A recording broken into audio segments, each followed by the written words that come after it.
السلام علیکم۔ آپ سن رہے ہیں ہمارے اکابرین کے قیمتی ملفوظات، دھیان کے ساتھ سنیے اور پورا سنیے۔ یہ جو آیتیں ایسی ہیں کہ اگر ان پر علماء غور کریں تو معلوم ایسا ہوتا ہے کہ اللہ کی وحدانیت کا بیان کرنا تعزیہ کا تقاضا کر رہا ہے، صرف تنہائی کے ذکر کا تقاضا نہیں کر رہا ہے۔ میں کچھ کہنا چاہتا ہوں، علماء میری بات کو سمجھیں۔ اذا ذکر اللہ وجلت قلوبهم واذا تلیت علیہم آیاتہ زادتہم ایمانا، یہ دونوں لفظ ایسے ہیں، ذکرہ اور تلیت، یہ دونوں لفظ ایسے ہیں کہ ان دونوں لفظوں سے اللہ کی یاد دوسروں کو دلانا سمجھ میں آ رہا ہے۔ اللہ کی یاد دوسروں کو دلانا، آپ جانتے ہیں، سب جانتے ہیں، صحابی نے جب بادشاہ کے محل میں کلمہ پڑھا اور اس کا محل ہلا اور محل کی ہڈی ہلنے لگی تو انہوں نے سوال کیا ان صحابی سے، جب تم اپنے گھروں میں کلمہ پڑھتے تمہارے گھر ہلتے ہیں کہ ہمارے گھر آج تک نہیں ہلے، صرف تمہارا قلعہ ہل رہا ہے ہمارے کلمہ پڑھنے سے۔ اس سے زیادہ واضح کیا بات ہوگی اگر کوئی تسلیم کرے نہ کرے؟ اس سے زیادہ واضح کیا بات ہوگی؟ صحابی خود کہہ رہے ہیں کہ ہم ذکر کرتے ہیں اپنے گھروں میں، ہمارے گھر آج تک نہیں ہلے، ہم تو اس کلمے کی دعوت کو لے کے تمہارے پاس آئے ہیں، یہ جو تمہارا قلعہ ہل رہا ہے یہ اس کلمے کو یہاں لے کر آنے اور تمہیں اس کلمے کی دعوت دینے کی وجہ سے ہل رہا ہے۔ سنیے آپ کتنی واضح بات ہے۔ اذا ذکر اللہ وجلت قلوبہم، دل دہل جاتے ہیں جب اللہ کی یاد دوسروں کی دلائی جاتی ہے۔ وَإِذَا تُلِيَتْ عَلَيْهِمْ آيَاتُهُ زَادَتْهُمْ ایمانا، کہ ایمان کی تکمیل کی زیادتی، میں تو آپ سے کیا عرض کروں کہ یہ تو دوسروں کو دعوت دینے پر موقوف ہے، کیونکہ اللہ کی یاد دلانا، یا ایھا الناس وحدوا اللہ، اس کا مطلب یہ نہیں ہے کہ تم اللہ کو ایک مان لو، نہیں، میں کچھ کہہ رہا ہوں،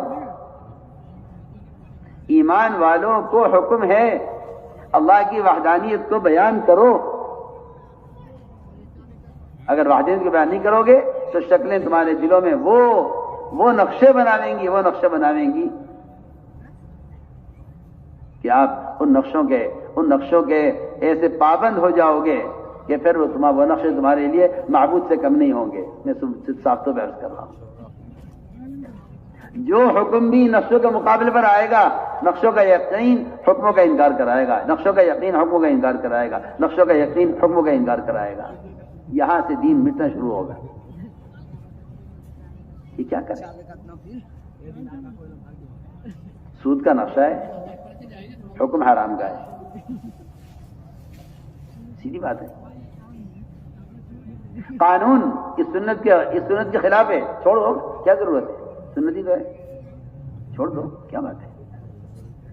نقشہ ہے، یہ قانون کا نقشہ ہے، حکام کا نقشہ ہے، سود کا نقشہ ہے، جھوٹ کا نقشہ ہے۔ میں کہتا ہوں دنیا کے اندر جتنے نقشے دین کے خلاف قائم کیے گئے ہیں، مسلمان ان نقشوں سے اس لیے مجبور ہے کہ اللہ کے توحید کو بیان نہیں کرتا، یہ اللہ کی وحدانیت کو بیان نہ کر کے نقشوں سے اتنا مرعوب ہے کہ اس کے لیے کوئی راستہ نہیں ہے سوائے اس کے کہ یہ شریعت کے خلاف احکام کو تسلیم، شریعت کے خلاف طریقے تسلیم کر کے زندگی گزارے، اور کوئی راستہ اس کے پاس نہیں ہے۔ وہ تو اللہ تعالیٰ کی توحید کے بیان کرنے سے دلوں کے اندر وہ رعب پیدا ہوتا ہے، اور بعد میں وہ رعب پیدا ہوتا ہے جو مقابل کو مرعوب کرتا ہے، میں نے عرض کیا کہ یہاں ایمان بالغیب کی مثالیں ہیں کہ ہم خبر دیں گے بالکل ظاہر کے خلاف، ہم دیکھیں تمہارا ایمان ہماری بات پر کتنا ہے۔ اس لیے کائنات کی تمام شکلوں سے صحابہ اکرام کے یقین کو یعنی چن کر ہٹایا گیا ہے، آپ کہتے ہیں نا کہ ایک نظام کون ہے، کائنات ایک نظام ہے، اس میں تغیرات ہوتے ہیں، کہ اس کے تغیرات کا تعلق کائنات کی کسی شکل سے نہیں ہے، اس کے تغیرات کا جو تعلق ہے براہ راست اللہ کے امر سے ہے، براہ راست اللہ کے امر سے ہے۔ کائنات کے تغیرات کا تعلق براہ راست اللہ کے امر سے ہے۔ میں خدا کی قسم کھا کر کہتا ہوں، جتنا انتظار اسرافیل کو سور پھونکنے میں اللہ کے امر کا ہے، اور وہ بالکل پیشانی جھکا کر اللہ کے امر کے منتظر ہیں، ایک پتے کو درخت سے گرنے کے لیے اللہ کے امر کا اتنا ہی انتظار ہے۔ دونوں میں کوئی فرق نہیں ہے۔ جو فرق کرتا ہو اس کے ایمان میں فرق ہے، جو اسے فرق کرتا ہو اس کے ایمان میں فرق ہے۔ جو اللہ کے امر کی حیثیت ایک اسرافیل کے سور پھونکنے کے لیے ہے، وہ حیثیت اللہ کے امر کی ایک درخت کے پتے سے سوکھ کر گرنے کی ہے۔ لیکن ایک اندر شرک ہے، اندر ایک شرک ہے، اندر ایک شرک ہے جس سے اس زمانے کا مسلمان بالکل ناواقف اور غافل ہے۔ وہ شرک کیا ہے؟ وہ شرک ہے سائنس، وہ شرک ہے سائنس، وہ شرک سائنس سے میں آپ سے کھل کر کہہ رہا ہوں، وہ شرک سائنس ہے۔ سائنس کا خلاصہ یہ ہے کہ کائنات کے جو تغیرات ہیں اس کا تعلق کائنات سے ہے۔